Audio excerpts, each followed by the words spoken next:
Welcome to the 21st edition of the Fallout Roundtable. It's the third episode of Season 3. We're the show that compares and contrasts Fallout experiences through a lively roundtable discussion by playing through the same quests with characters who have been randomly assigned drastically different attributes. Welcome, everyone. I'm Ray. Thanks, Ray, for that nice intro. Ray is our play-along participant for this batch of quests, and I am Andrew, and Pat and I are your normal roundtable host. Hi, normal. Hi, that's a completely inappropriate word to be using in this context. Usual. There's no normal here, and that makes me the abnormal guest. So, Pat, how are we this evening? Doing okay. Good to talk to you guys. You on the road this week? Kansas City tonight. Nice. Get some vegan barbecue. I haven't looked. I had a veggie burger for dinner. So. Attaboy. Ray, how are you this evening, sir? I'm doing great. Wonderful. Glad to hear from you. And Denny, how is Dennis this evening? All right. How you guys doing? Wonderful, Denny. Glad for you to hop on in. Yeah, so we just got the show going here, and we're about to do just a brief character introduction from each person, and then we're going to roll right into our quest because we've got a lot of stuff to get through this evening. The plan is we've got 2 quests that we're planning on getting through. This will be the Nuka World portion of the second batch of quests. We will be going through Open Season for all those people who are anti-raider. And then we'll also cover the quest and ambitious plan for all those people who are pro-raiders. So let's go ahead and, first of all, let's talk to Dennis for a second. You had some major drama going on with your Xbox recently. Could you expand a little bit? I think we just lost Dennis. Oh, no, Dennis hopped off. Anyway, Dennis was having some extreme problems with his Xbox there. So, but if you recall, he was not able to load Tales from the Commonwealth previously, but then his Xbox had some weird super crash or something. I don't know. Did he have to reformat the whole thing? I couldn't understand. Yeah, it sounded like he did. It sounded like he had to do out of whatever you call it. You basically out of the box reboot of his Xbox. But there was an upside. Yeah, he was able to get Tales to load. Yeah, that's super great. So that brings up the question, why the F would it not load previously? Like, I just don't understand. I mean, I don't know. I don't know anything about the hardware. I don't know if it's something like, did he have like space issues? But like sometimes you'll I guess it's not super common, but it's not unheard of on a PC to have like a file sort of it's deleted, but it won't give up its space. Because Tales is a pretty big mod, right? So, and we know Dennis has done a lot of mods, so maybe he had some mod that he deleted, but it didn't give it space up or something. I don't, who knows? I mean, it's a closed architecture, right? So without sort of insider access to Xbox, you gotta know. With PC, you could probably figure it out eventually, but what are you gonna do with an Xbox? I mean, I think he did the thing you have to do. You just eventually have to get it rebooted, rebuilt, whatever. And I've never had to do that myself, but I mean, I've periodically hear people having to do that with Xboxes. It's so weird. I don't approve of that. Ray, aren't you glad you don't have to deal with that crap? Absolutely. Oh man, hey, I have to deal with that crap, so watch yourself. Guys, before we get into any major questing this evening, I had a quick message from Keith who wanted to check in. He has an announcement about recruiting some more people. We know we have a ton of people on Xbox One out there. We also have an Xbox One ASA podcasting group put together. So Keith put a little message here for us. So let's go ahead and check in with Keith real quick. Hi, y'all. This is Keith from the Facebook group. How y'all doing? Now, this morning when I was doing my morning chores, I had to go feed my chickens, my cows, my pigs, my horses, my goats, my sheep. I got all kinds of silly animals I feed every morning. Anyway, I had something on my mind. And what I had on my mind, I'm getting ready to tell you. Now, we have an Xbox One club called ASA Podcasting. Now, what it is you get on there and you go on the top left menu of your game, your Xbox One, and search clubs and type in ASA Podcasting. ASAPODCASTING. And what the club does is you can post all kind of screenshots, pictures. I reckon Mike will be okay with it since we have good old Jeremy's ASA Game Talk show. If you're not listening to that, check it out. It's pretty good too. But hey, Betsy, get off that cow. No, get off the cow. Okay, sorry, folks. Check us out, please. It'd be good to have us a bunch of people on there posting screenshots of, maybe post a screenshot of Ebony Warren. They got that guy down and stuff. But Betsy, get off the cow. No, you can't get on the pig either. Yes, I know on Minecraft you can put a sow on a pig, but a sow is made for a horse. Okay, sorry, y'all. Anyway, check us out, ASA Podcasting. Get on there, request invitation, and somebody will send you, get your invitation, and you can be up and running today, posting some screenshots and, video clips. Well, thanks a lot. Sayonara. All right, y'all. This is Keith. Sorry to be so silly, but I'm just trying to get some folks on the group. I think the club we have, ASA Podcasting, just go on the main menu, search it out, and send an invitation, and someone will accept it. And you can be up and running today. Hope y'all having a good day, and we'll holler at you later. Peace. All right. Thanks, Keith. That's really awesome. So we're just trying to draw a little attention to the Xbox One group over there. Thanks, Keith, for checking in. So, guys, let's go ahead and jump into our quest for this evening. Let me check. Hey, Andrew, quick note about the club. If people who want to join, if you're on the Facebook group or Twitter, either one, and want to join, post something on the Facebook group or at the Fallout feed, and because I have not figured out a way to set up a notification when people want to join. Oh. So if I don't actually happen to check, I've not figured out a way to do it. I mean, I can approve it. I actually just approved one. I can do it from anywhere, but I'm not getting notifications. So so if anybody's been waiting a while, apologies for that. But ping us on the Facebook group or on Twitter, and we'll be glad to approve you. It's not a super active club, but there's definitely something like Keith said. You can post screen caps. There's a little bit of chat. You can let us know what you're doing. We can see your achievements, that sort of stuff. I always thought it'd be fun to just talk to someone. I'm sitting there wasting time playing Fallout, just running around, being like, "Oh yeah, what are you doing, Pat? What? Oh yeah, killing the Brotherhood of Steel again? All right, sounds like a good idea. I'll join you, brother." But yeah. So we can do Dennis post. Sorry, Dennis said he lost power, so I guess that's what kicked him out. So. Oh no. Yeah. Well, we've been having shitty storms the last week here. We're under 1.5 foot of rain over here in Indiana. It's ridiculous. He's probably getting the front end of those storms that we sent his. I think so. Yeah, it's supposed to be a nasty day in the Philly area tomorrow. Good luck with that, guys. Yeah. At least you probably won't get tornadoes. Not usually. Not usually. Right on. Great. So join up on that Xbox One group. So let's get into let's go ahead and start with an ambitious plan, you guys. Ray and Pat, let's go ahead and discuss a little bit about Nuka World and our characters. Let's do a little character introduction.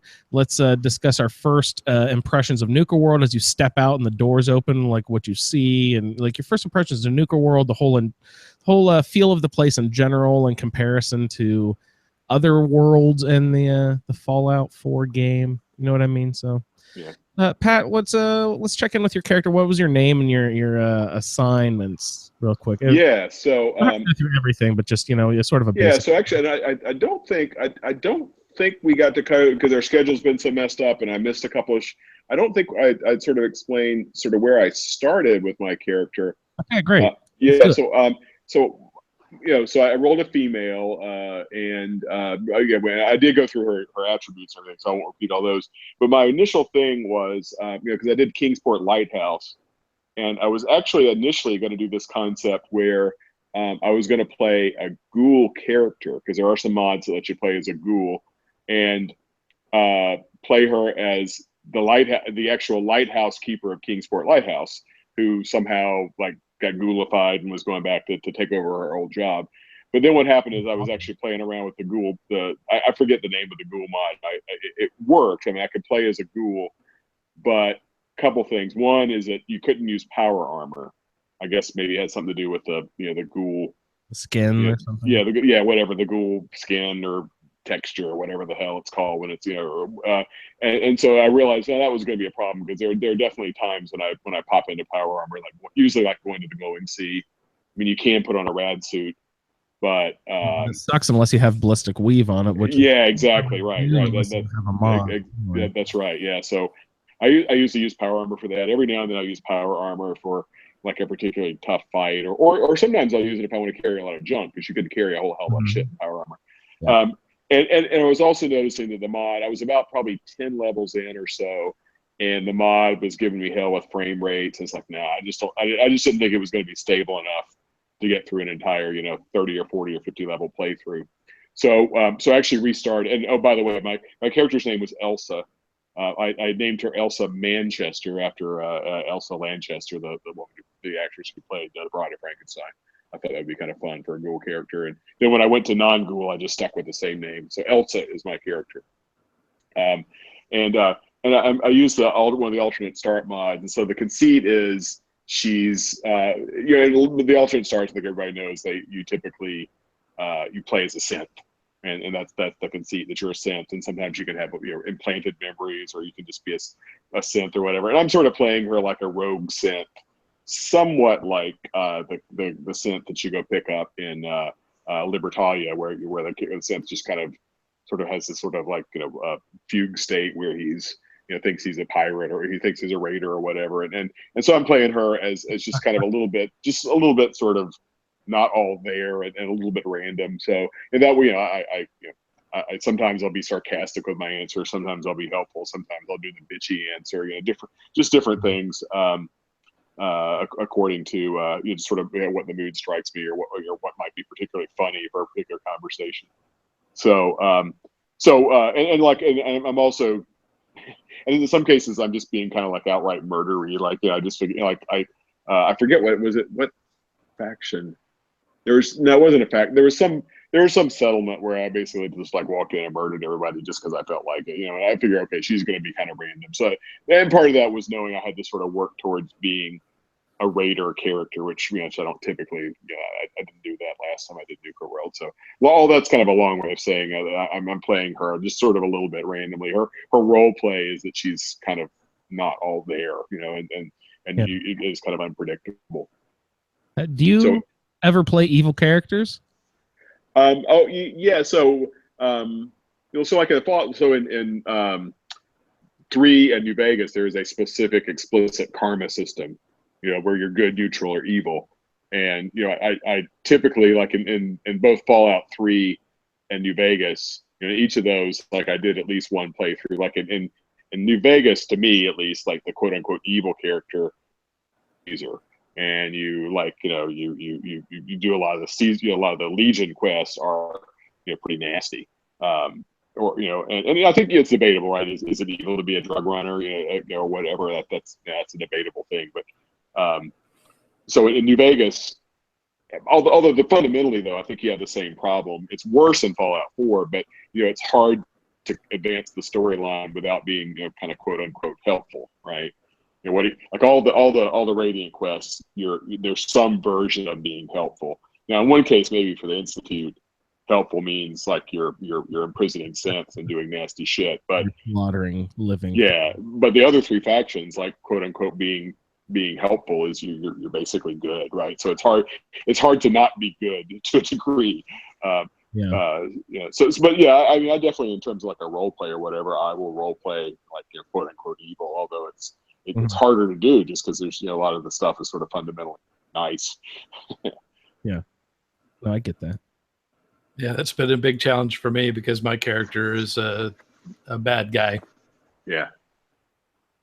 Well, like an example, so in Fallout 4 you've got Sheffield who wants a Nuka-Cola, right? Now in Fallout 3, a character who wants water.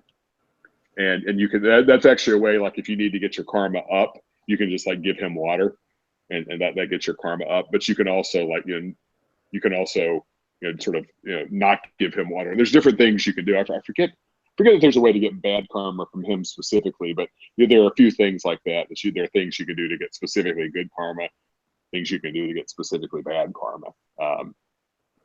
And so it's the game kind of acknowledges, yep, you are being evil. Yeah, I never really thought about it that way.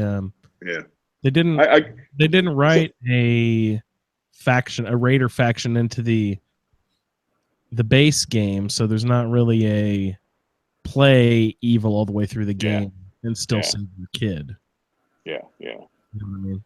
And that's the thing for this. I'm doing main storyline stuff in this just because it's there's so many main story quests that give you good experience, right? So I'm using it to level up, and I freed Nick because I wanted to kill Kellogg because I wanted to get Kellogg's gun and stuff. There's stuff that I'm doing, but I'm not really focusing on the main. And me either. I'm just checking in with it periodically. I actually just did that today. I got Kellogg's gun today, and I was checking it out. It's got a neat legendary effect. I don't know that I've ever used it, but it's got the progressively more damage. No, it's refills your action points on a critical. Refills your action points with a critical hit, right? Yeah.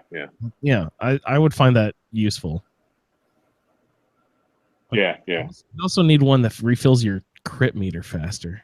Was there one of those legendary effects or something? Deliverer uses less AP, so it kind of has a similar. It does a different mechanic, but similarly, it lets you get it. I've talked about it before. It gets a shitload of shots off with its low AP cost. Yeah, I think there's a luck legendary for guns that fills your critical meter faster. Nice. What's the do you recall what the tag is? It just lucky rifle or whatever? Yeah, I can't remember. Yeah, neither can I. We're good at this, guys. Yeah. So, Pat, you were getting into your character. Did you go over? You like introduce your character and stuff, though. You went over. Well, I did all of her stats and everything, but I didn't really sort of talk about the failed ghoul playthrough. I don't think I talked about it. Any apologies to listeners if I had before. It was fun, but it's something that I may come back to it on PC, just because you have more control over the mods on PC, and there's more you can do to to fine tune your load order and stuff. So I may come back to it. Although in all seriousness, it was a little gross looking at her. Because you have to look at your character a lot, like during dialogue and stuff like that. And it's like, and sometimes you get a real close up. And it's like, ew, that's like looking at Hancock, every now and then, or some of the other ghoul characters. But like looking at this ghoul face, because it did not give a lot of character skins. It was only like 2 or 3 you could do, and the one I happened to pick was pretty freaking ugly, and it was a little bit gross. So in that regard, I don't mind not looking at her all that much. You're hitting all of our ghoul listeners out there, Pat. I'm sorry. Look, I mean that like absence of a nose is just kind of gross. Yeah, that's why Max's face is always covered, because I gave him every burn and scar in the game, and nice. Got tired of looking at him. I never play with the face thing anymore. I always just pick one of the presets, and I don't care. And that's what I usually do. I sometimes I'll like add or take away a scar or something like that. But yeah, it's same for me. I just pick a preset and then maybe do a little bit of minor fiddling and don't worry about it anymore. Yeah. I looked up the legendary. Go ahead, Ray. Sorry. The legendary effect is lucky. Yeah, I was doing the same. I just looked it up. Yeah. Yeah, critical shots do double damage, and the critical meter fills 15% faster. Nice. Oh, Righteous Authority has the lucky. Oh wow. The one you get from Dance. Yeah, I hardly ever take that, because I often don't. It's because he's such a dick. But hey, Pat, sorry, can you say that real quick? Say that again. Dance is such a dick.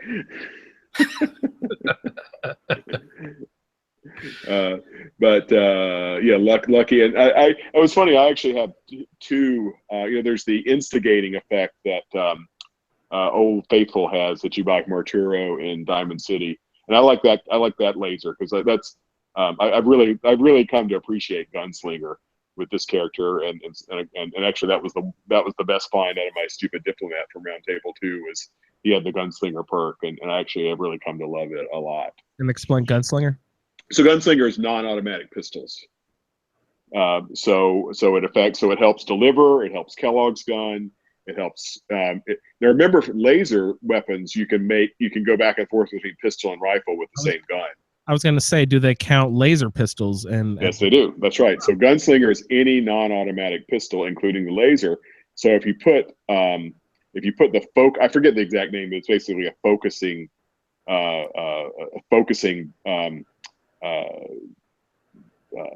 not a barrel, but the focusing lens or whatever on the laser, you get just amazing, because gunslinger, as you move up through the gunslinger ranks, you get more and more distance on your shots. Yeah. And if you put the focusing barrel on the laser, it's amazing range. I mean, it's better than most rifles, most ballistic type rifles.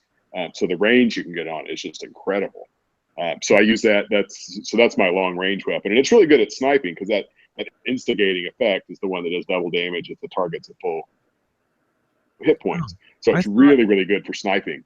I thought that it would have made attack other things around it. What is that effect? Enraging. That is fury. Enraging. Yeah. That's enraging. Yeah. Instigating. Instigating in the sense like you're starting something, right? So you're walking up to somebody who's at full health and you plug them with that. And then what's funny, I happened to get an instigating institute rifle as well, and I modded it down to pistol, and it's not as good as the laser, but it has a much larger clip. So sometimes I use it if I need to be firing off a fast rate of fire. I wish I could take a shotgun and put a pistol stock, pistol handle on it. And there needs to be a shotgun pistol, Pat. Yeah, because the default shotgun without a stock almost, it's like it really has almost like a quasi pistol grip, but I think it still counts as a rifle. It kind of looks like it, but they wouldn't count. Yeah. I'm surprised shotguns count under the rifleman perk. Rifle is it? I always say it like it's a name. It's, Mr. Rifleman. Meet my boss, Mr. Rifleman. Mr. Rifleman. Yeah, but I just picked up my 5th perk in Rifleman today, so I'm about to just destroy. It's on double damage, baby, and adrenaline. I found the magic of not sleeping. Oh yeah. That's amazing. I had my adrenaline up to 50% one time, which I don't remember ever. That's the max. Yeah. Is that like not sleeping for 5 days in a row or something? No, it's just killing a shitload of stuff. Yeah. Tell me how it works again. There's just the more things that you kill, somewhere there's the formula. It's like you kill 10 things, you get 5% adrenaline or something like that. But sleeping resets it or something, or it doesn't the longer you sleep, the more adrenaline you lose. It's not like you sleep and you instantly lose all your adrenaline. It decreases, and if you sleep like 8 hours, it'll decrease more than if you sleep an hour. And of course, part of it is too because I'm doing legendary, but I've got a save an auto save mod enabled, just because I love straight survival, with the beds and everything, but it's just a hell of a lot more time consuming. I just don't have time right now to get through the quests. Yeah, Roundtable characters you got to have. Yeah, because I just got to get through stuff faster than I can with straight up survival. So that makes it easier to get the adrenaline up because you're not having to sleep. You can save. You can just quick save, and that prevents you from losing adrenaline. All right, so what rifle are you rocking with your rifle? Still the kiloton. Oh, nice. Radium. I need to get off of it though. I want to try to switch over to that. What is the 7.62 rifle that you use? Is it just called makeshift or something? I don't even remember. Handmade. I don't even remember. Yeah. I got I forget what it was. I forget what the effect was, but I got a really good legendary drop of one of those in my non-roundtable. So yeah. Once you start dorking around Nuka World, you should eventually get a drop of that. Yeah, I wanted to ask you about one of those that is acquired. It can be, not always is acquired, but could be acquired in an ambitious plan. So let's go ahead and talk about you guys walking into Nuka World. What you see, Ray? What do you think when you first walk into Nuka World? What are your initial impressions? I made it to Disneyland. It is a fun. I don't know Disneyland, Disney World at all. I was there once as a very small child, maybe a 5-year-old. Barely remember it all that well. How well does it compare? Do either of you know the parks? I've been once ever. Yeah, they've got the Matterhorn Mountain. Okay. Fizz Top. Yeah. And originally when Disney World first opened in Florida, you got to it by a monorail. That was the only way you could get to the park. And so that was reminiscent of that too. That's pretty awesome.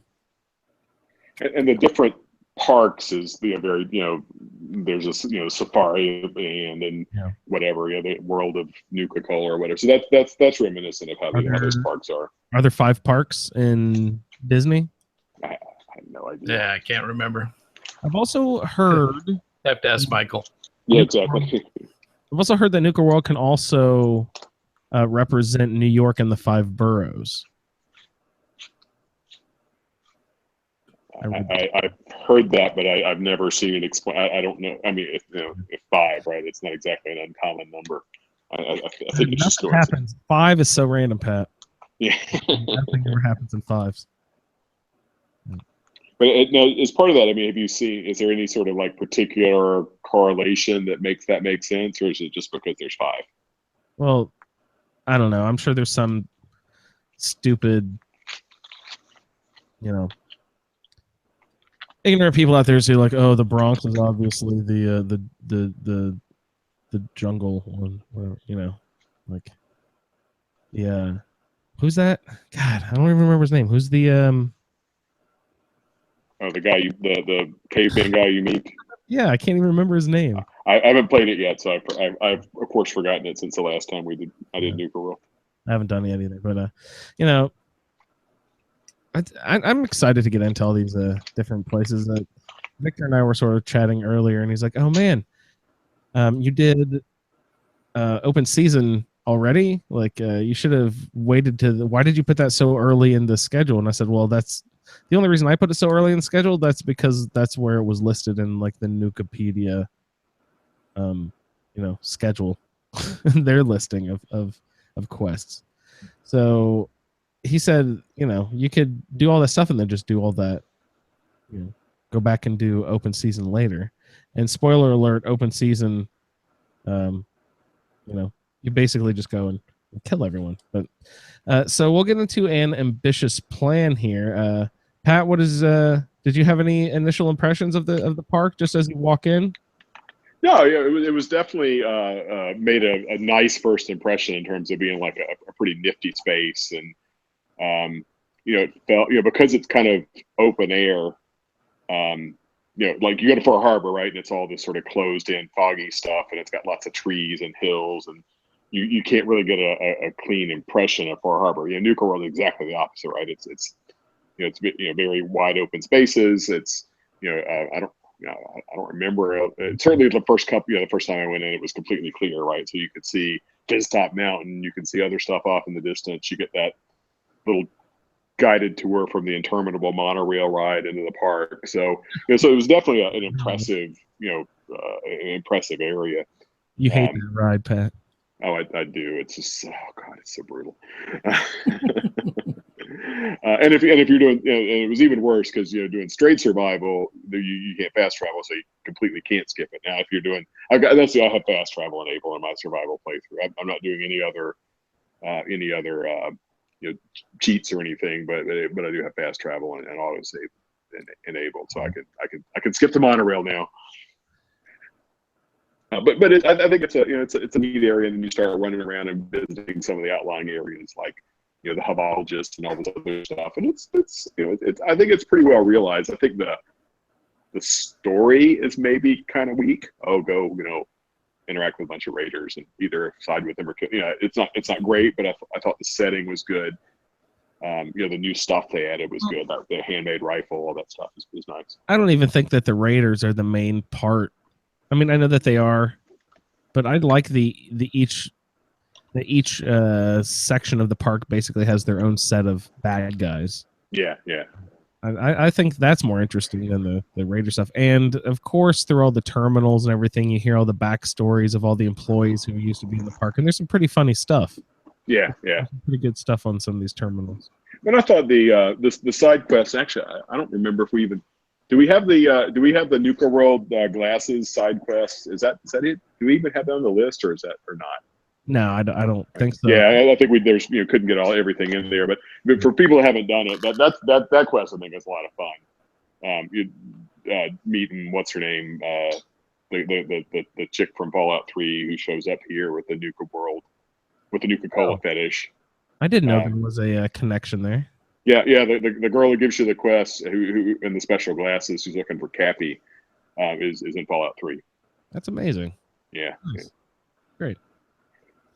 So, all right. Yeah, so all that's well realized. So I think it's not officially part of the roundtable, but people who haven't been through it should definitely do those side quests. They're really. I agree with you, Andrew. They're really good. Yeah, and aside from the gauntlet, I haven't done any of the quests before, so this is all kind of unfolding for me. Nice. So you had gotten to the park before, completed the gauntlet, and then left immediately? Yeah.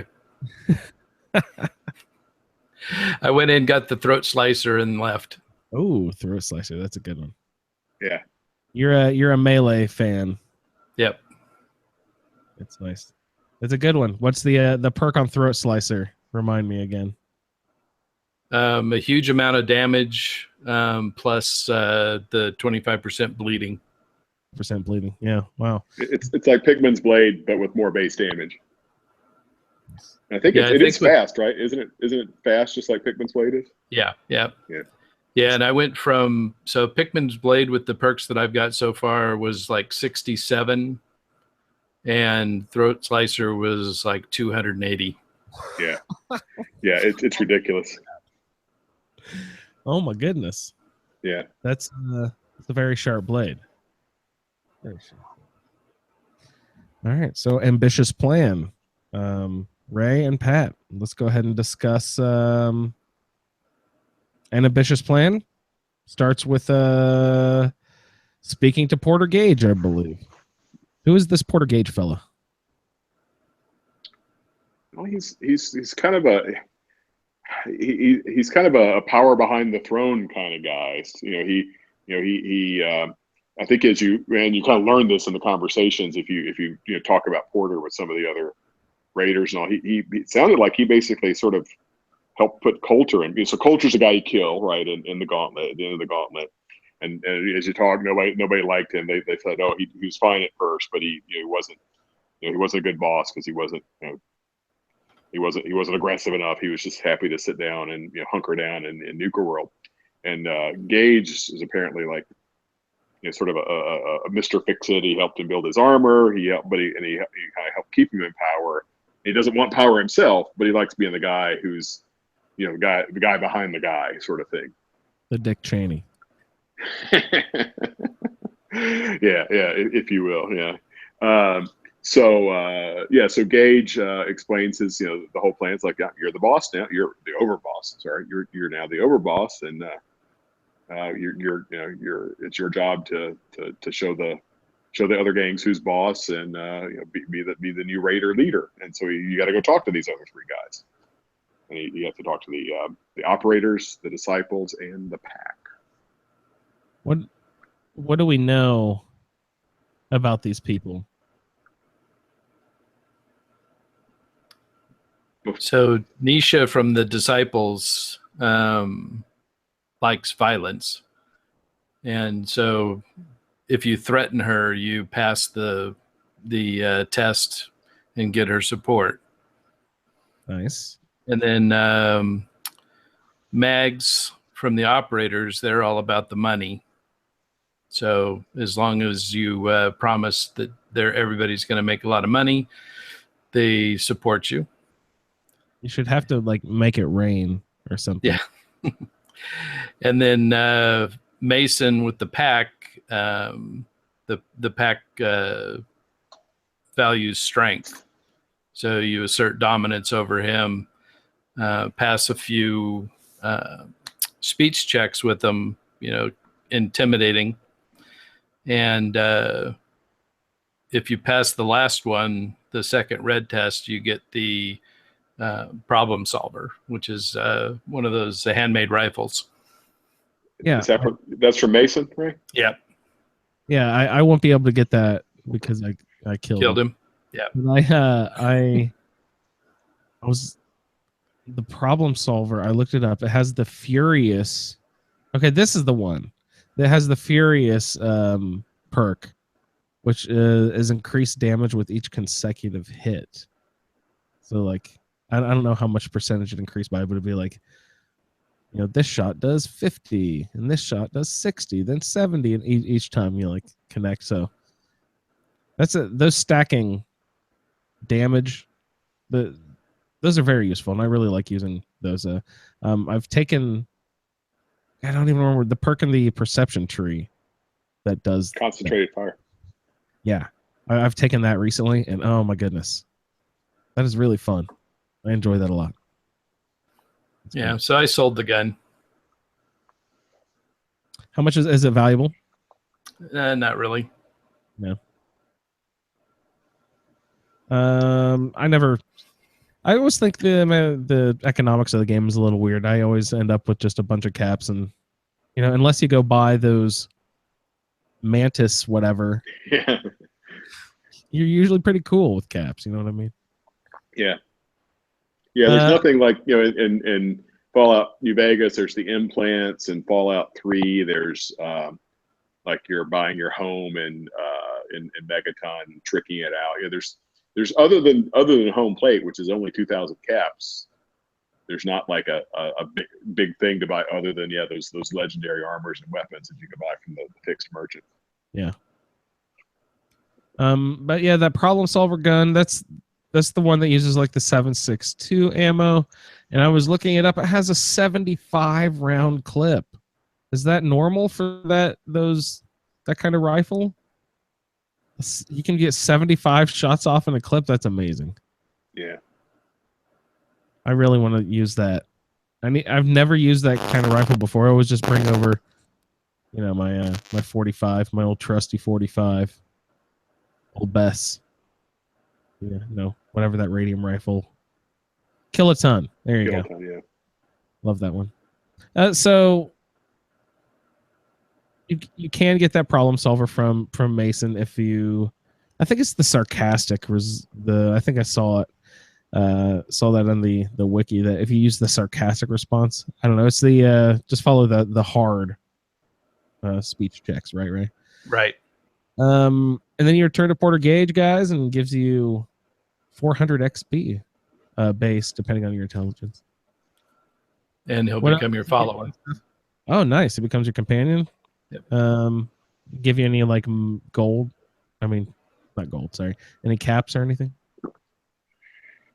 Not that I recall. Yeah, I don't Is there remember. a workbench? Is there a workbench up there? Yeah, there's weapons and armor in the back room. Well, there are benches, but there's no workbench. Right. It's not you like can't build anything. Yeah. Yeah, and the stations that are there are not connected. Yeah. So you got one of everything, but and you can put stuff in them like normal, but they're not connected. Weird. Yeah. That was actually my biggest annoyance about Nuka World. And I think I saw somebody like on Reddit or somewhere. I think it was Reddit. It might have been our Facebook group, but somebody was posting kind of a thought that in some respects Nuka World might almost have been Bethesda's sort of nod to the people who thought they went too far with the settlement building, because there's only one settlement there. You can't get it until after you basically have finished the main quest line, and so it's sort of like it's explicitly not about building, which I think it I don't know that's I don't know if it would be intentional or not. If that was intentional, I think they maybe went too far. No, that would be nice. That is a great point. you cannot get it until basically you've completed everything. So therefore, unless you really, really like Nuka World, why are you going to use Yeah. that? Yeah. I mean, you could burn through the main quest and not do the side quest or whatever. But yeah, why would you bother? Yeah, it's. So let's talk about the different places. Ray, you said, let me hang on. Let's go back through this. The disciples. Who are the disciples? You said it was the Nisha is the leader. who likes violence or something, right? Yeah, and they're the ones that whenever you walk by them, they talk about hand-to-hand killing and liking it to be particularly bloody. Yeah, and one of their canned dialogues is like, "Oh, I must be losing my touch. That one died way too fast," or something like that. They enjoy. Yeah, they enjoy killing for the sake of killing. So what's that other? You haven't met her in this quest yet, but Ray, do you remember that other disciple who's like kind of super crazy that you hear a lot of dialogue about? I haven't come across her yet. Yeah, we haven't met you. We'll meet her later. If you hang out with a disciple and don't murder them, you'll meet. There's another one who's like even crazier than Nisha is, and like there's like Andrew, you're talking about the background stories that you find like a lot of background stories about her, and she's a real piece of work. Oh yeah. Yeah. Where do the disciples claim home at Nuka World? Are they up Fizz Top Mountain? It's like right next door to Fizz Top Mountain. Yeah. I forget the kind of name like the of mountain it. basement. Yeah. It's it's like you go in there, you go just in a ground level door, and like it's like a tall structure. I don't know exactly what it's supposed to be. It's kind of dark and shadowy. It's hard to you like Nisha is like on the top of the structure, and I'm not sure what that structure is supposed to be. Yeah, I was going to say, what can you describe the interior anymore? It's probably 50 or it's 5 or 6 stories tall on the interior. So you walk in and there's a big cavernous room like the size of like an airplane hangar or something. And not far from the entrance is a set of stairs that goes up to the top of this sort of rectangular sort of like building within a building. You're building inside this room. It's like a big not it's like rectangular structure. Yeah. And Nisha hangs out on top at the top of this long flight of metal stairs. And I'm just not sure what it's supposed to be, if it was a power plant or if it's some kind of mysterious, like, Nuka World factory or something. I don't know what it's supposed to be. But it's just this big open cavernous room with this big sort of metal rectangular structure. I think it's metal in the middle of it. And, kind of scattered around outside, there's, the couple like little structures, typical like, raider style, like little shacks where their beds are and stuff. Can you walk all the way around like the interior? I want to say maybe you can walk around maybe 3 sides. I think one side might be kind of blocked off in a way you can't walk all the way around. And then Mags and William Black at the parlor. What was the parlor? I got the sense as maybe I don't know if it was a brothel or a bar. I mean, it was like something like a bar or a brothel or a restaurant or something, because you walk in and it's got, it's sort of a just a 1-story, pretty normal 1-story building. Yeah. Ray, do you remember? I don't remember if it's clear what it is. What its pre-war use was. Yeah. I think they probably say most of the areas in Nuka World have a pretty clear backstory. I just don't remember if it was like a nightclub or something, or exactly what it was. In our last theater. Yeah, that makes sense. Yeah. Dinner theater or something. And those are the operators who are the money people. Yeah. So you walk in there and there's I think there's a bar, like a bar in there where behind it there's some vending, an Edatron or some other vending. Food vending or something like that. And our last group of raiders are the pack, who honor strength. who are at the Bradberton Theater. How do you pronounce? Is it Bradberton? I don't know if He you ever was hear it. What's her name? The Nuka World fangirl probably says his name out loud. And do we know anything about a Bradberton? What does that name mean to Nuka World? That's the guy, right? That's the guy. That's the Disney, Yeah. right? Isn't he the guy who founded Nuka-Cola and built the park and everything? Yeah, as far as I know, if Walt Disney is to Disneyland, this is the guy. Yeah. So I don't know. Do we know anything? Did we hear anything interesting? Any conversations with any like Nisha or Mags or William? Some good. Do they have any good lines or any good conversations? Anything fun or interesting happen? No, because most of the time you couldn't hear what he was saying because of the dog and gorilla that were fighting in the ring, making all kinds of noise. So that was Mason specifically, right? Yeah. I mean, you get their care. I mean, their characters are pretty broadly drawn. You know, Nisha's clearly a psychopath.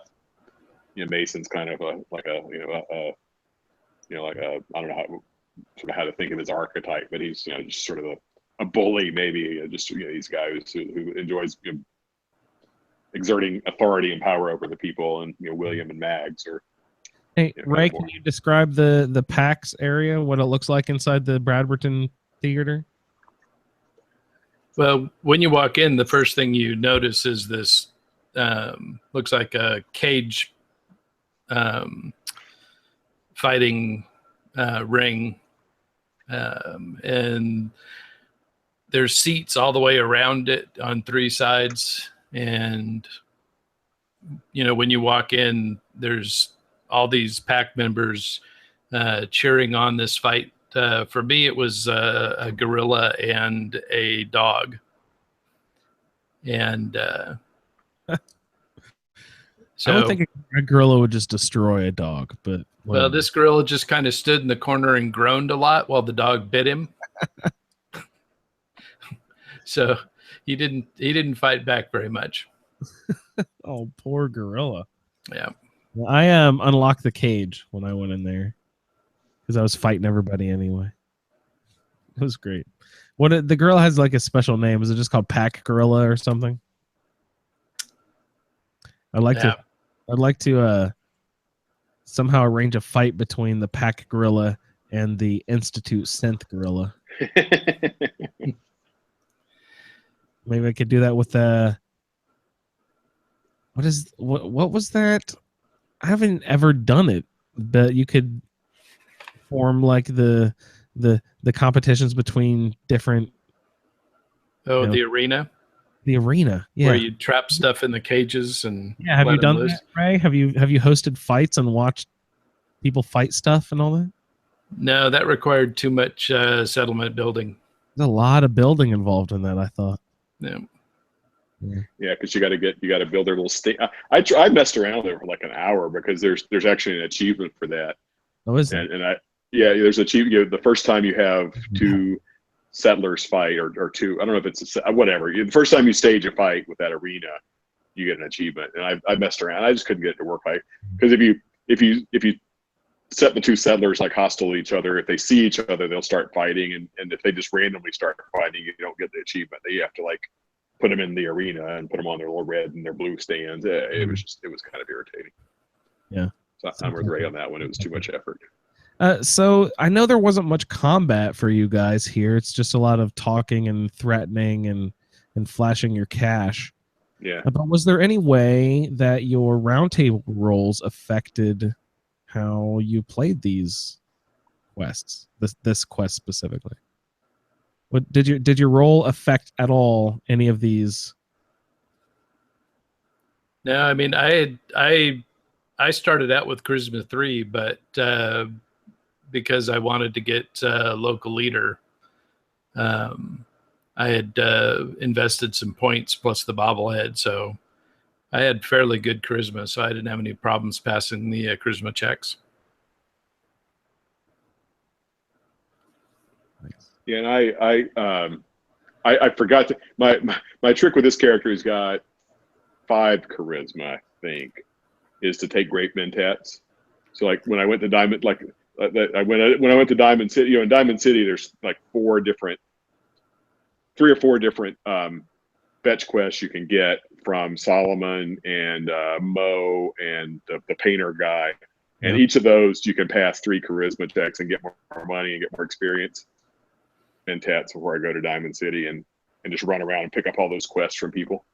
And I forgot to do. I didn't think about doing that trick in Nuka World. To pass the charisma checks with the Raiders. So I think I passed 1 or 2 of them with my 5 or 6 charisma.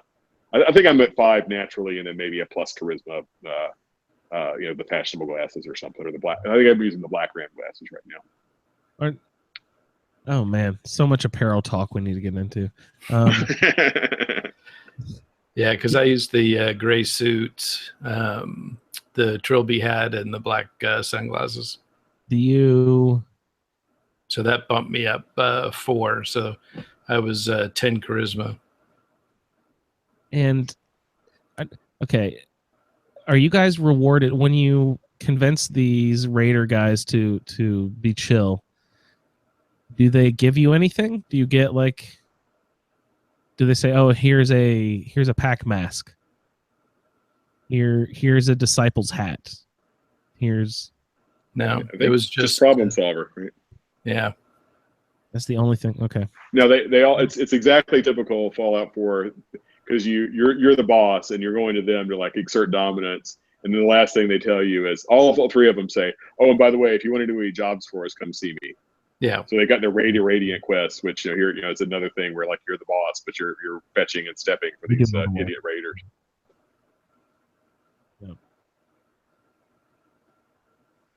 Yeah. So open season was the quest that all of us anti-Raider people did, and you were awarded 600 base XP for completion of killing all of the leaders of the groups that Ray and Pat just visited. I had to back off my difficulty level and not drop out of survival mode, but I mean, in the survival options mod, it lets you affect. It lets you basically gives you sliders for how much damage you put out and how much damage you receive. And I had to adjust it a little bit for the bumper car power armor battle with the squirt gun because I was just getting destroyed immediately the whole time. It had a lot to do with how horribly tired, thirsty, hungry, and underslept I was. So, oh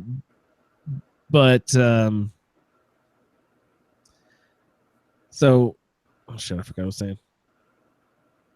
No, but you have to. I had to back off the difficulty level,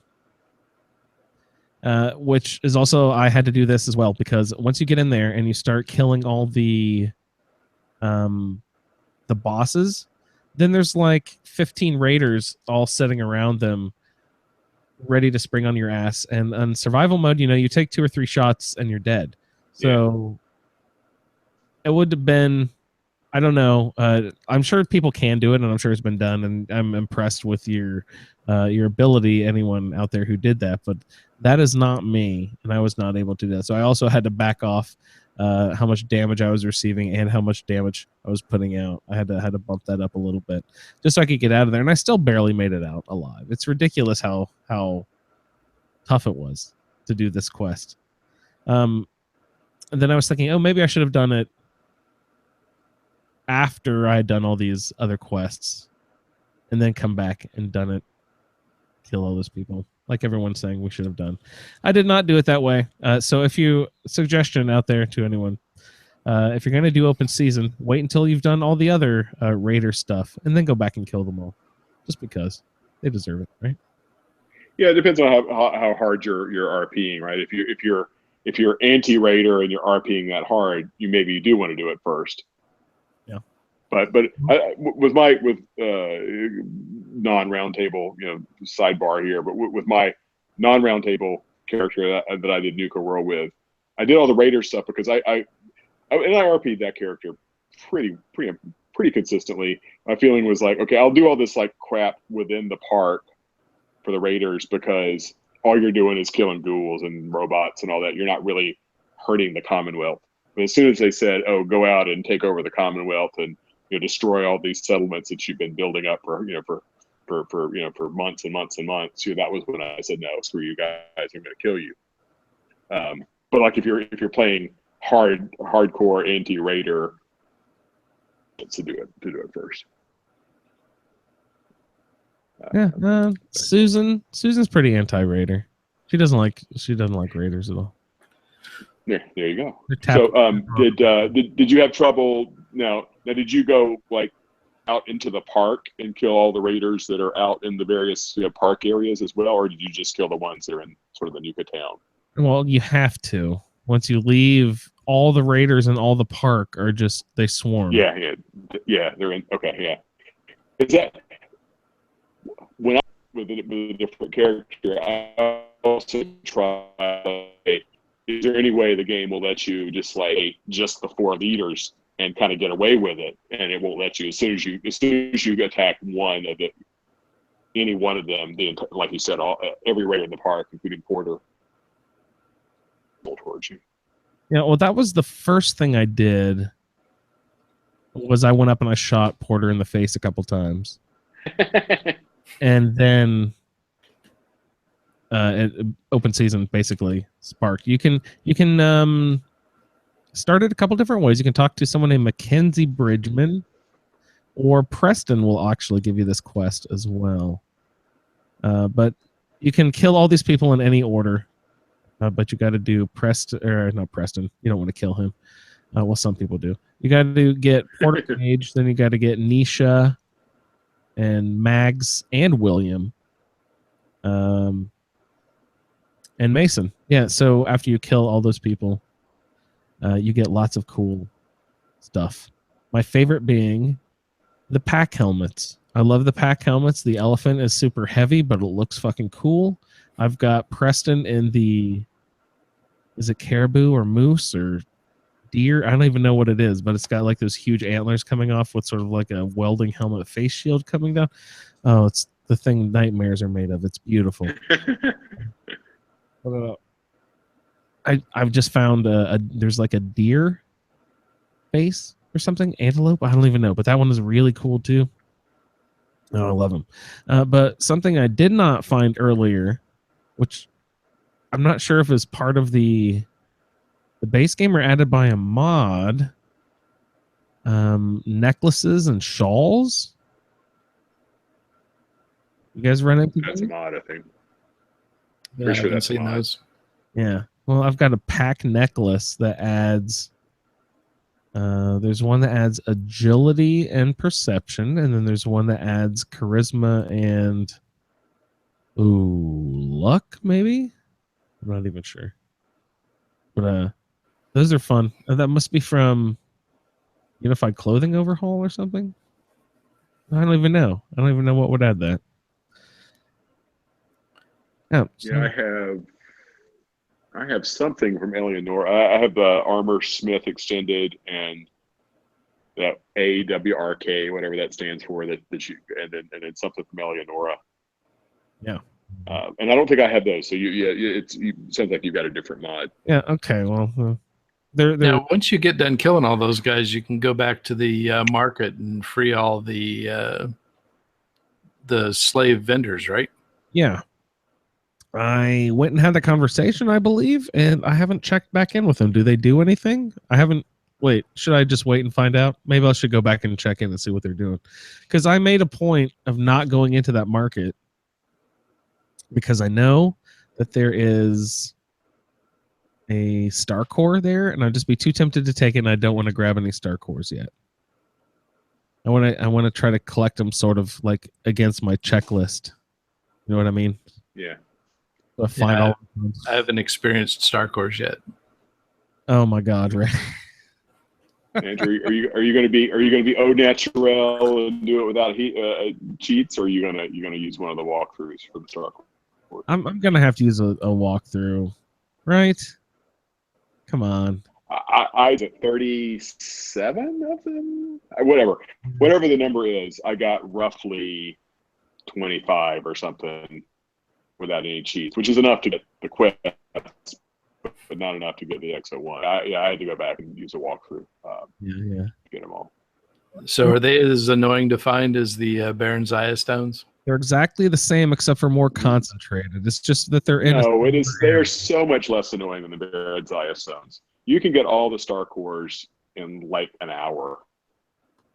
You know, if you cleared out the park, that's what I did. So I cleared out the park. I didn't worry about picking them all up, and I went back after the park was cleared. And it's just a straight run through. I mean, it is nothing compared to the Baron's Eye. I mean, they're not. Yeah, Baron's Eye stones are all over the map. You know, but you can fast travel. That's the same thing. Yeah, but still, no.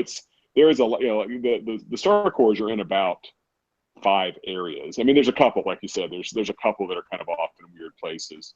Yeah. But relative to the Baron's Eye stones, I thought the star cores were a piece of cake. Generally, the star cores are found as you go through the quest, Ray. You will just happen upon them most of the time.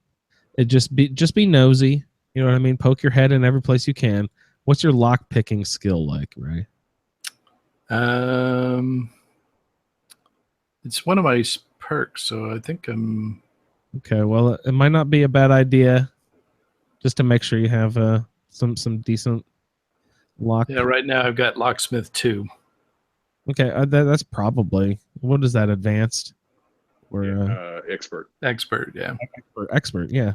So I don't know. There's probably a master lock or 2 in there, but I think expert would be. Well, I don't think. I mean, I don't think there are any quests where you have to have more than novice. I mean, it's easier a lot of times. Yeah, that's just like we were saying with the that stupid thing where you have to run across the bridge and then lock pick that locked door over the pit of Mirelurks. Oh yeah. What the fuck? I didn't have the lock picking skill to do that, so I had to jump back in. So annoying. But Ray, yeah, of course, I fell right in, so I just had to deal with the Mirelurks. You don't need the perk. You don't. But there's always a way through it. You know what I mean? But it's just easier. Yeah. Well, it's my assignment, so it's in my it's in my set of perks that I have laid out. Mine is. I've got. No, I don't have lockpick. I have hacker. But I've already got that up to 3. I'm not even sure if it's all that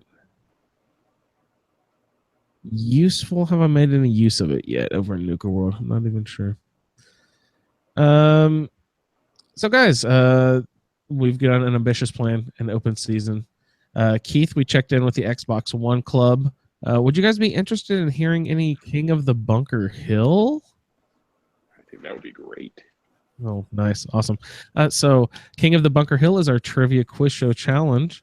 Ray has actually just recently competed in a couple of episodes. So we will check in with Ray's episodes when we get to them here in a few weeks or so. But we're checking in with Michelle, who won, I believe, versus Lee in the previous contest.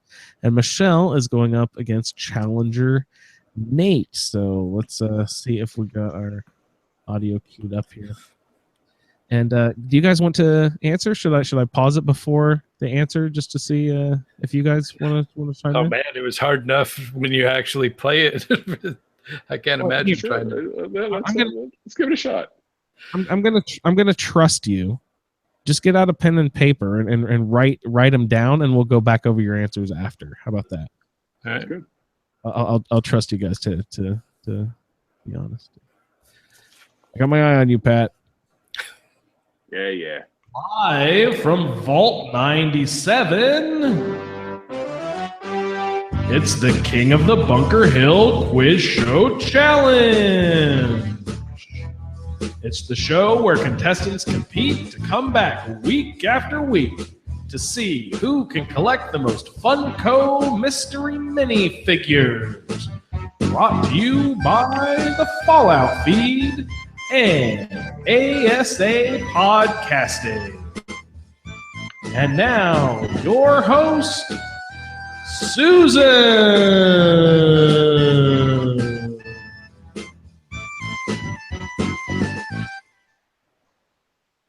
Good evening, ladies and gentlemen, and live from Vault 97, it is the game of wits that's got the entire wasteland in a twist. It is time for King of the Bunker Hill. And once again, ladies and gentlemen, I am joined by two intrepid competitors. We have last week's very victorious winner, Michelle. And Hi. he is joined. Hello, Michelle. You're looking very dapper this evening, I must say. And he is joined by the fresh-faced Nate. How are you doing, Nate? Good. How are you? Excellent. I am extremely well, Nate. Now, I was told a little interesting fact about you earlier, that you happen to be a very enthusiastic ice climber. Is that correct? No, not exactly. I've got it written down here. Really, really likes ice. So I just assumed that meant ice climber. Or in beverages. Sure. In beverages, excellent. Okay, that's good. Everyone likes a chilled beverage. I'm surprised that you can get them out there in the wasteland with the lack of good water and electricity. But hey, that's great. Okay. Business is booming. Yeah. Business is booming. Fantastic. Okay. Well, I'd love to chat to you more about how you gather ice out there in the wasteland, but that could be a whole other show. So, Yeah. without further ado, let's get on with this week's episode. So, as always, the winner of the week before gets to go first. So, what I'm going to ask you to do, Nate, is I'm going to ask you to step over there into that little booth and put on the soundproof headphones so you can't hear the answers that Michelle is going to give me. So, just give me a nod when you are all sounded out. Okay. Okay, I think, yep, I'm getting the nod from Nate. Okay, Michelle, are you ready? Yeah, I am. Okay, I have to say, our question writers here at King of the Bunker Hill, they've obviously had a really, really bad week. So it's tough. I'm not going to lie, Michelle. It is very tough, but we'll see how we do. Yeah. So, question 1. What alliterated phrase refers to the protagonist in Fallout 4? War never changes. When they say referring to the character that you play, not something they say, it's the question is refers to the protagonist. So specifically, what do they call the what is the alliterated phrase that they use to refer to the protagonist in the game? Oh. Wow. The survivor? So I needed a bit more than that. That is a phrase. It is more than one word. You are 50% right. The last survivor. Alliteration, meaning the same. It's the words start with the same letter. Soul survivor. Is correct. Okay, and I'm better with language. I appreciate it's a difficult thing. You know, it's an awkward question, so that's fine. Okay, moving on. Question 2. And this is where we bring on the pain. Name the 4 ingredients needed to make vegetable starch for an adhesive farm in F4 build mode. So, name the 4 ingredients needed to make vegetable starch for an adhesive farm in Fallout 4. Oh, corn. Potato. Purified water. What's the last one? That's one more. You are correct so far. Wow. Yes, I did say this was bringing the pain. I'd have to hurry you on a little bit. So you're right. You've got corn, you've got potato, and you've got purified water. We just need the final ingredient. I cannot give you any more clues. I don't remember the last one. Okay. It's okay. Don't worry. That's fine. Nope. Unfortunately, yep, I think that's okay. That's a pass on that one. So we're 1 for 2. Question 3. Name the Brotherhood of Steel airship in Fallout 4. Name the Brotherhood of Steel.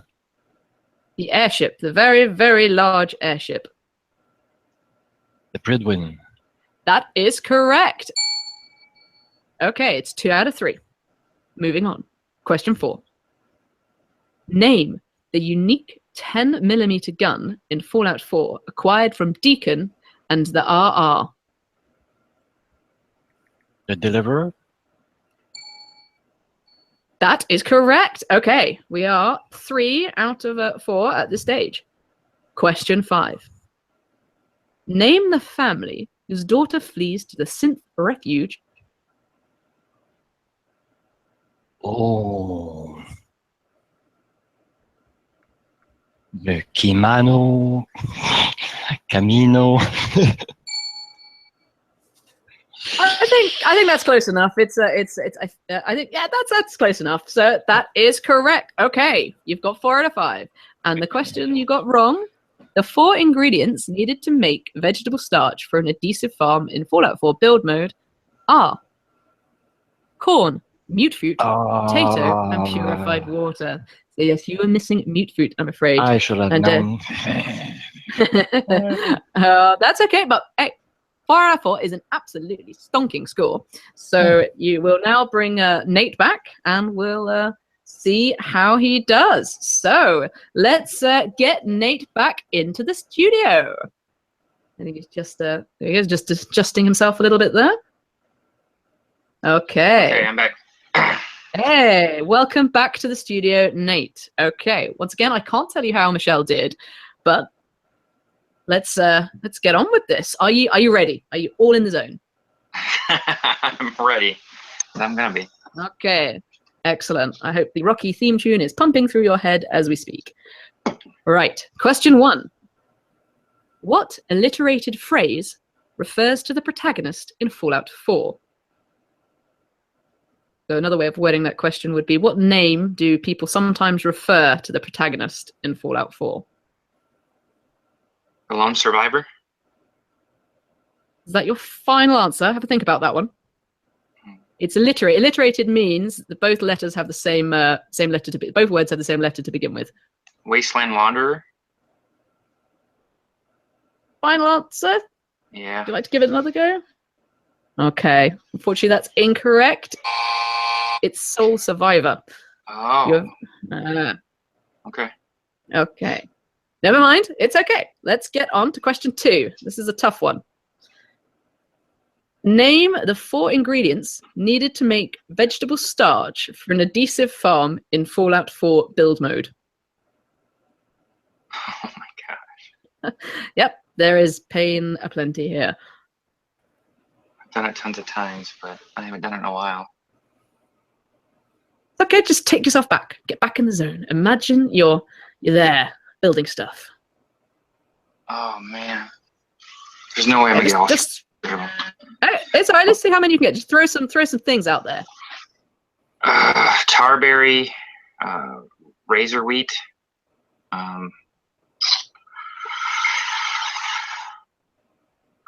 Yeah, I'm not going to be able to get this one. That's okay. That's why I want to prepare better if I ever get to be on again, because I haven't been playing it just in the recent couple days. Don't worry about that. Unfortunately, that is wrong.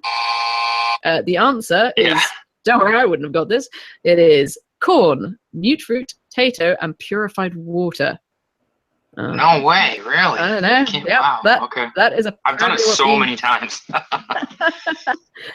Okay. So, all right. Question 3. Okay. Name the Brotherhood of Steel airship in Fallout 4. Sort of sounds Welsh. Guessing it probably is Welsh. A lot of Y's in there. Not enough letters for it to be Welsh. The Pruden. I know I'm not gonna be able to. Close enough. Yeah, I'll give you that. It's the Prudwin. Prudwin, okay. It's Welsh, which we all know is a made up language. So we'll go for number 4 now. So there you go. That's okay. That's 1 out of 3. That's not bad. Let's move on to 4. Okay. And again, they're kind of bringing the pain back, I think. Okay. Name the unique 10mm gun in Fallout 4 acquired from Deacon and the Railroad. Yeah, I'm sorry. I know this isn't very entertaining, but I don't know that one either. I don't. It's okay. I'll give you a bit of a clue. Sometimes people refer to sort of the Almighty as this name as well. Well, it's definitely the son of the Almighty is this. Ra? I don't know. Okay, don't worry. Okay. The answer, unfortunately, for that one was the Deliverer. Oh, okay. So I'm not sure. That's Okay, true. never mind. Oh, hang on. I've just lost my questions. I'll just pick them up. Okay, there we go. Right. Okay. Put my questions back. Question 5. Name the family whose daughter flees to the synth refuge on Far Harbor. Oh. I did do the beginning of that one, but I don't know their name. I'm sorry. I know I'm crashing real hard, but Yeah, no. I think it might be Japanese. It's Japanese. I could be very wrong. I'd say it's Japanese. yeah, But that's more still Welsh, Japanese. yeah. I don't know Wong. I mean, I don't know. I don't really. Oh, never mind. It's okay. But the answer was Nakano. Oh, nice. So that's okay. All right. Well, okay. Let's get Michelle back here. Michelle, are you with us? Yep. Okay. So, unfortunately, Nate, I have to tell you, you are not today's winner. It is Michelle with an astonishing 4 out of 5. That's awesome. But you know what? I think we're just gonna have a bit of fun now because it's the last show we might record for a little while. So I am going to give you the tiebreaker, and I don't know, maybe our fantastic sponsors at the Fallout Feed, brought to us by ASA Podcasting, might be able to do a little something for the winner of this tiebreaker, just to make it a little bit interesting. But let's go with the tiebreaker question. You know, you can both. I'll ask. I'm gonna give Nate. You can go first with the answer, and then Michelle, I'll ask you. So, Nate, the question, and Michelle, the question for the tiebreaker is, including DLCs, how many different types of ammo are there in Fallout 4? And obviously, I don't expect you to get this bang on, but just throw a number out there. So, Nate, just throw something out there. See what you think. Whatever feels good to you. 6. And remember, it's 6. Okay. All right. And okay, Michelle, any idea how many types of ammo are there in Fallout 4? I would say 9. Okay. Well, Michelle has done that naughty thing of going just above the answer of the person who went first. Amazingly, there are 28 types of ammo. Holy crap! Ouch. 28. So whilst neither of you were anywhere near, it does mean Michelle is the closest without going over. So although we weren't specifying who's going over, but yeah, Michelle was indeed the closest. So, but seeing as he's already today's winner, I don't think our wonderful sponsors, the Fallout Feed at ASA Podcasting, will need to give him another prize. But thank you very much for playing, Nate. And Cool. Michelle, Thanks very much. you're going to be joining us next week. So congratulations to both of you, though. You have both been absolutely fantastic competitors, and I hope you continue supporting the show. So take care, guys, and stay safe out there in the wasteland. Thank you for listening to this edition of the King of the Bunker Hill Quiz Show Challenge, brought to you by the Fallout Feed and ASA Podcasting. Join Susan next time to see who will win the coveted Funko Mystery Minifigures and be crowned King of the Bunker Hill.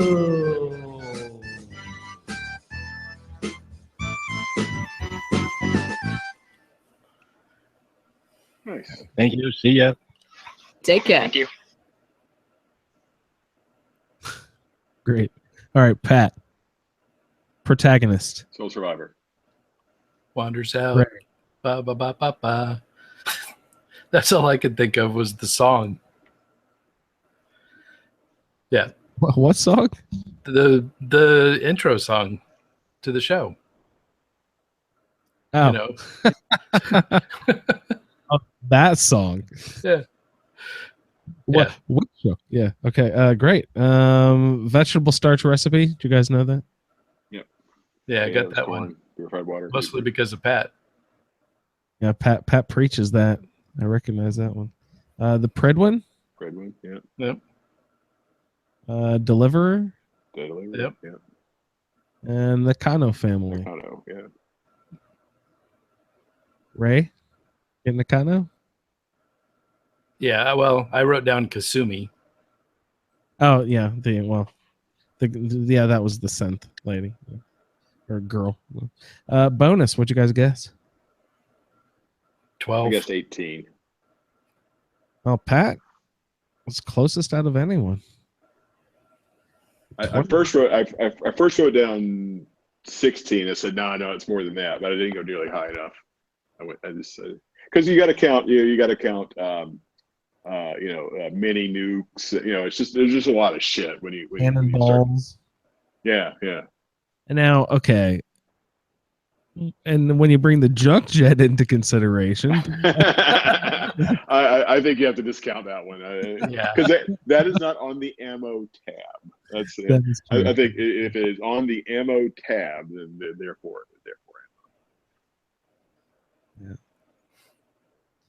All right. So Michelle's like working on like a complete loot crate here. He's just tearing through the competition. yeah, what is that? Let's see. It's 3 in a row, right? I think Lee won the first week, and Michelle has won the last two. Maybe It's just the third or the fourth? This is just the third one. this is the third episode. Oh, okay, I was thinking there was 4 for some reason. Okay. No, but guys, we have a short message from Victor that we could hear, or we're about an hour and 20 minutes into the show, so I don't know. Do you guys have any sort of side things you were wanting to get into for Nuka World, or we can listen to something from Victor? What do you guys think? I vote for Victor. Yeah, absolutely. All right, well, we'll check in and see what Victor is getting into. Let me get over here to the appropriate tab. Continuing story of Marla Sherman. This is the continuing story of Marla Sherman, who has just met the railroad and is off to meet one of their agents on a shakedown mission of sorts. Marla meets Deacon near the overpass and is quickly involved in his little intrigues. She has very little patience for this, with her own background.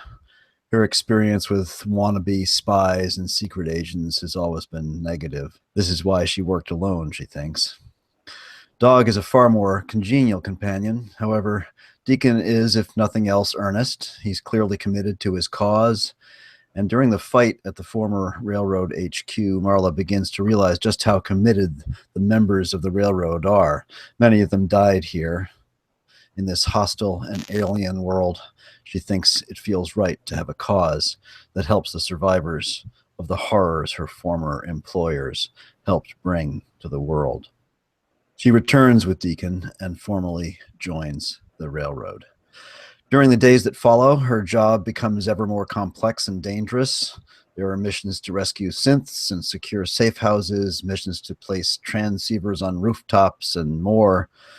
Nothing new to Marla. She begins to feel some of the old rhythm returning. Her senses become sharper. Her long rifle shots get more accurate. She finds she has some aptitude for enhancing and upgrading her weapons and armor. She even begins to feel less ill when she eats the food left lying around everywhere.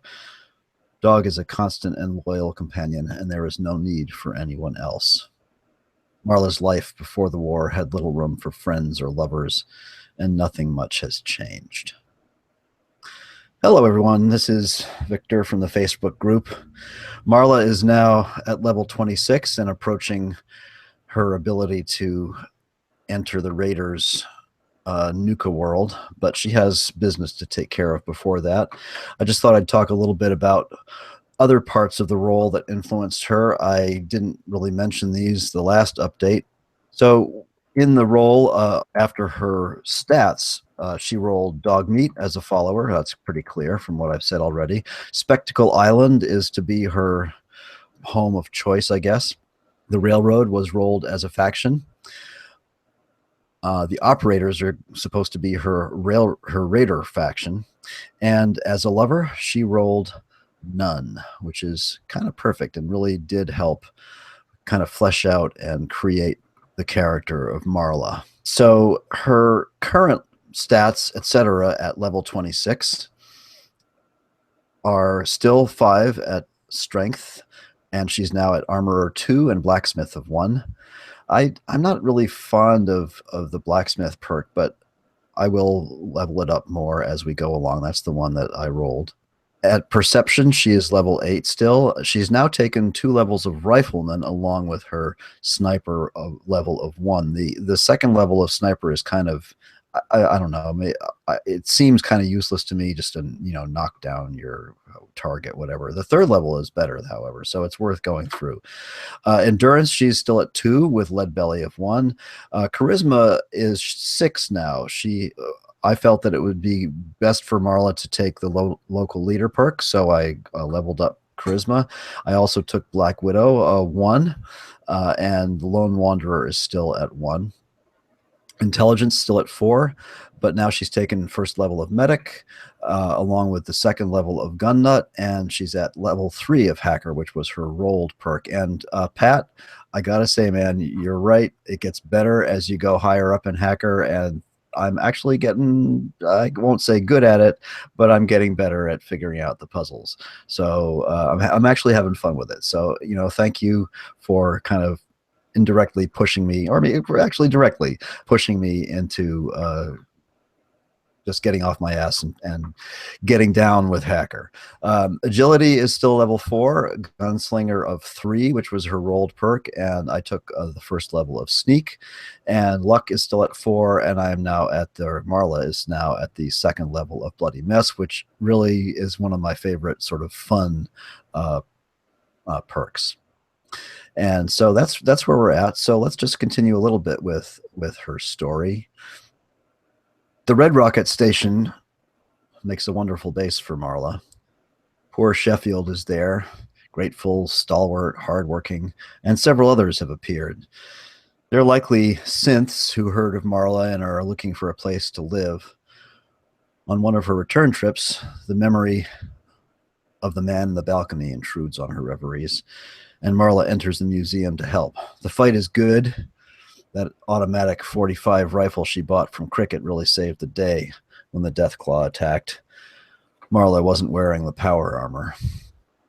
With the former residents of Quincy safely ensconced at Sanctuary Hills and some settlers traveling from there to Red Rocket and on to Oberlin Station, Marla sets out on a railroad mission to University Point.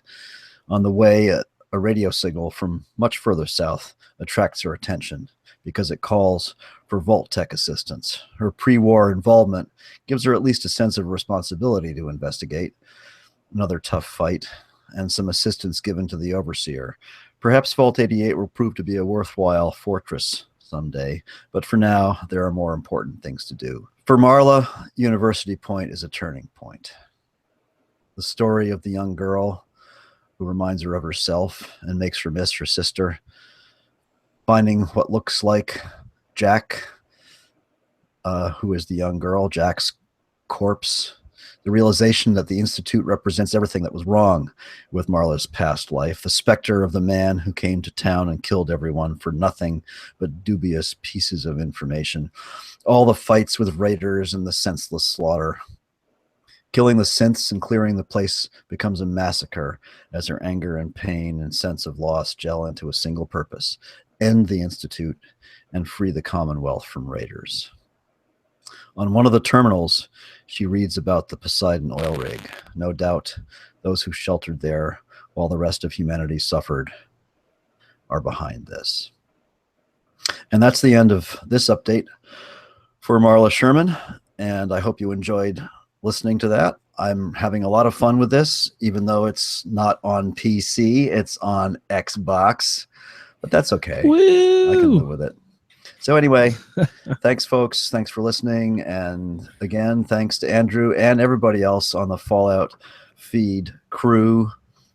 I love listening to the podcast, and I'm looking forward to listening to this one, even though I'll skip over my stuff. Good night, everybody. Awesome. Always love hearing from Victor. Yeah, terrific. great update. storyteller. Great to hear from Marla Sherman. Yeah, he does weave a brilliant tale. I love hearing from Victor. Yeah, no, he's really this is I mean it's early, it's early compared to some of Victor's other masterpieces, but I think this one is really he's really managed to weave a lot of just disparate elements from all over the wasteland into this character backstory. I'm really looking forward to seeing where he goes with this one. And you've encouraged him to branch out his hacker ability. Yeah, remember that was where we were talking about how it's actually for me it's this way. I think Michelle said the same. Like the higher levels are easier because the words are longer and it's sort of easier to spot the patterns. It's easier to eliminate failing patterns, I guess would be the way to say it, with those longer words. But I'm not sure what the problem is, Pat, but I used to be wonderful at hacking. I cannot do it for the life of me now. Even when I have like 4 letters on a high level terminal. Now, what is your character's intelligence? My character's intelligence. Actually, I have that here. Let me see. Right now I have an intelligence of 6, but that's due to some clothing. So probably really like 4, maybe 5. No, but the number, the effective number, because that's one thing where it's one of the few times where it kind of comes in directly into play like that in a way you can obviously see if you have higher intelligence, you don't have as many, you have fewer words. So like you can have like the minimum intelligence, so like 3 or whatever it is, and have max hacker, but you'll get more words on the screen than if you have intelligence 10. Nice. I have hacker. I have the 3rd level of hacker, so that's not too bad. But that's that might be worth looking into, boosting up my intelligence a little bit. I'm investing. I have a lot of my perks that I was assigned covered pretty well. So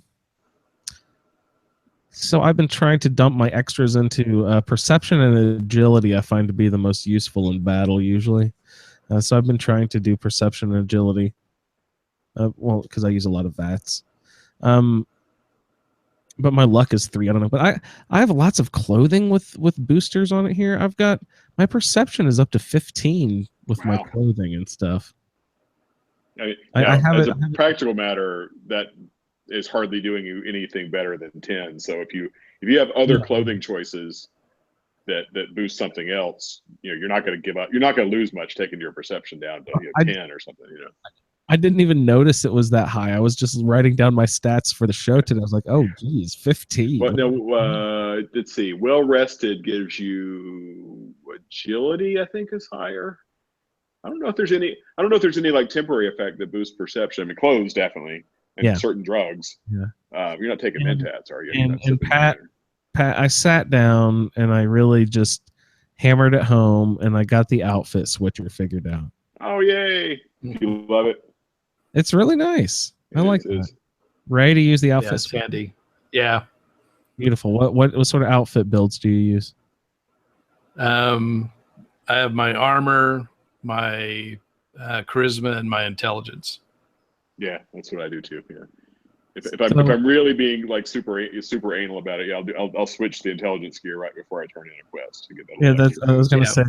And what's intelligence for? Is just turning in quests and stuff, or hacking. But it would help you. Like it actually help you for hacking, because of that what we were just talking about. What's my intelligence clothing? I assume a lab coat. Are there some glass? Shunka hat. They do Shunka hat. Yep. There's some armor piece there. Like so, I've got. I'm not. I'm obviously not at home. I don't have an Xbox fired up, but I've got. Like I think I've got 4 armor pieces or 3 armor pieces and clothing. Like I've got 4 articles of clothing between armor and other stuff that are boosting stats.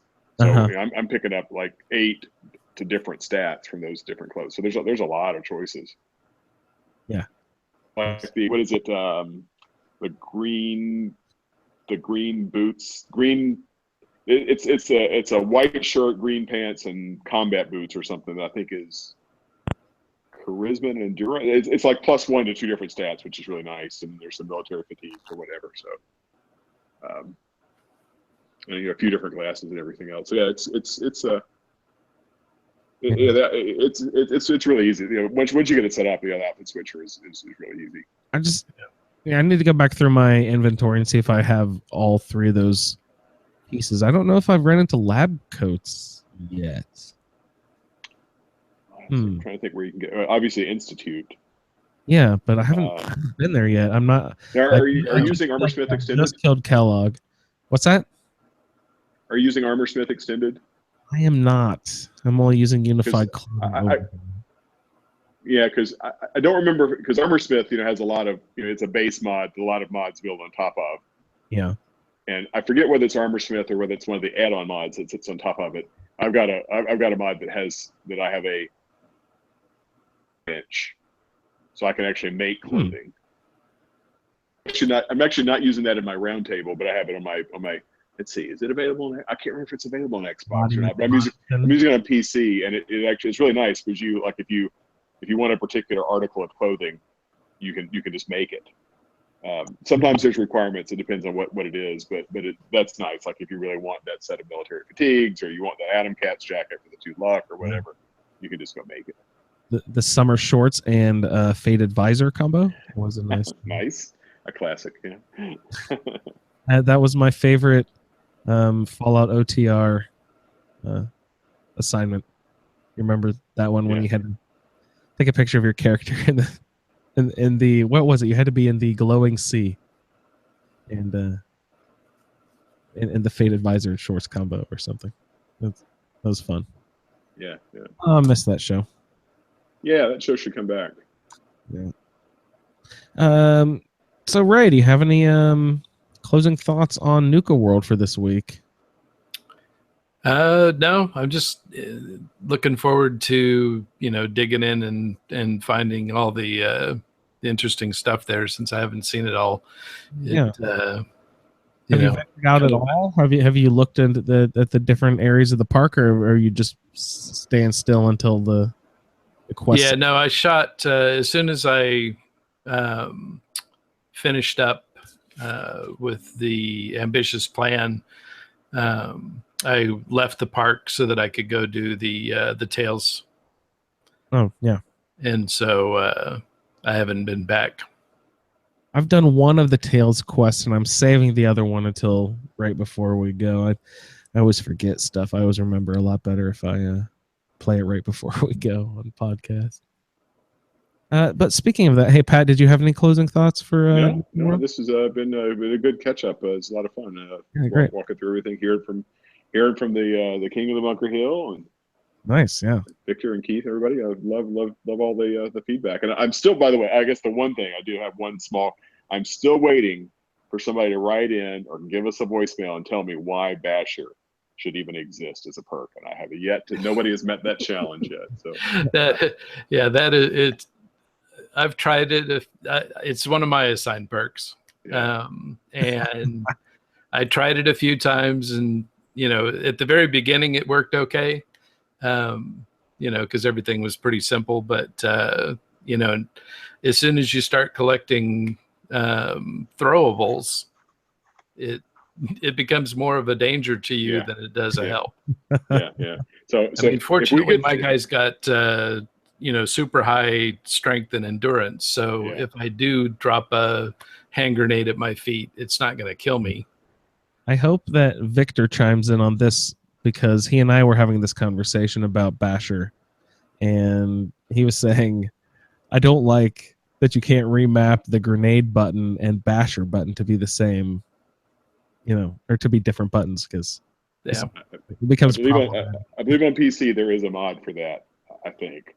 Oh, there better be. But I don't know of one for X. Yeah, I don't know what you do on Xbox if you do what's the my muscle memory's failing me. I can't remember what's the other shoulder button. Was that is that Bats? Whatever, shit, doesn't matter. Anyway, yeah, it's hard. You'd have to to remap on Xbox. You'd have to lose another control, even if there is a mod for that. Yeah. So, I mean, the Raiders use it, quite effectively.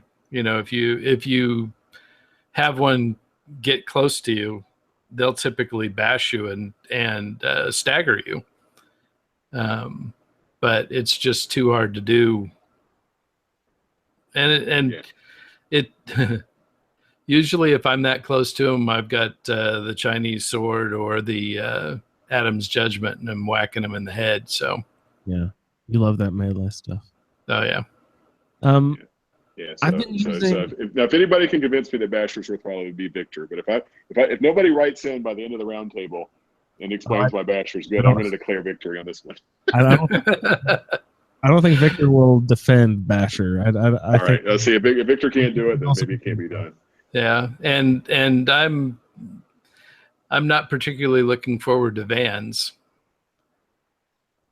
At least I do have a plan for that one because you get that extra perception point. Makes it not completely suck. Yeah, that's great. Well, and I forget somebody. Well, I could have just put it 2 points into perception. And, but would you get your perception to 12 this way, right? If you want to. Well, it's not going to happen for me. My perception's 2. Yeah. Yeah. Well, so somebody, I think it was, I can't remember if it was a Facebook group or somebody on the show, but somebody did mention that they had used Vans on one of the I forget what the other person said, but I used it on when you do Tom's Mila quests, and you get those pointers, and they're always outdoors. Yep.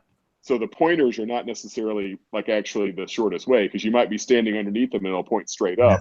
But that doesn't tell you. So I actually used Vans on one of those with another character, and it actually was helpful in that circumstance because it would tell you how to snake around to get to. So there are a few limited places where it could be helpful, but I agree, it's not worth points. The place it'd be particularly helpful would be for Arthur.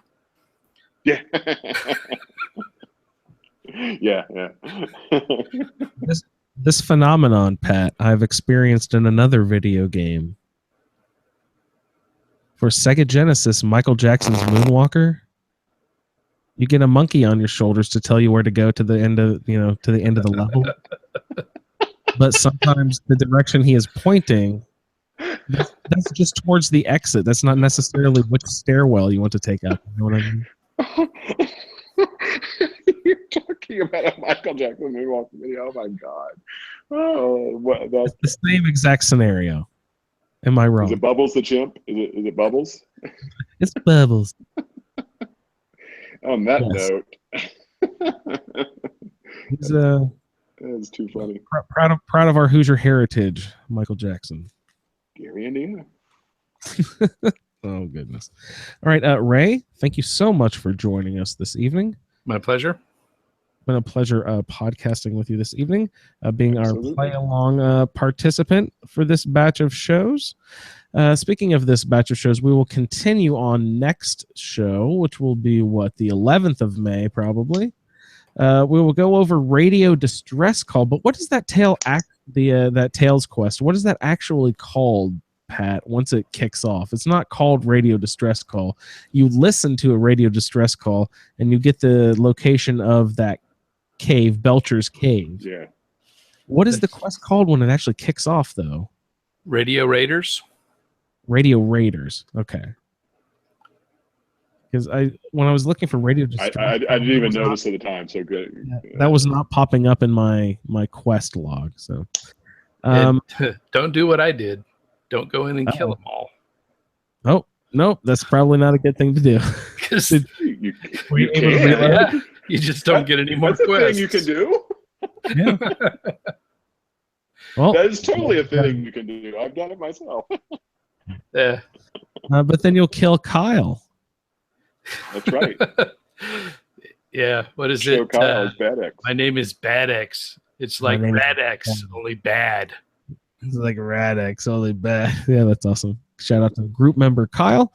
He's a voice actor for this mod. And a far better one than I.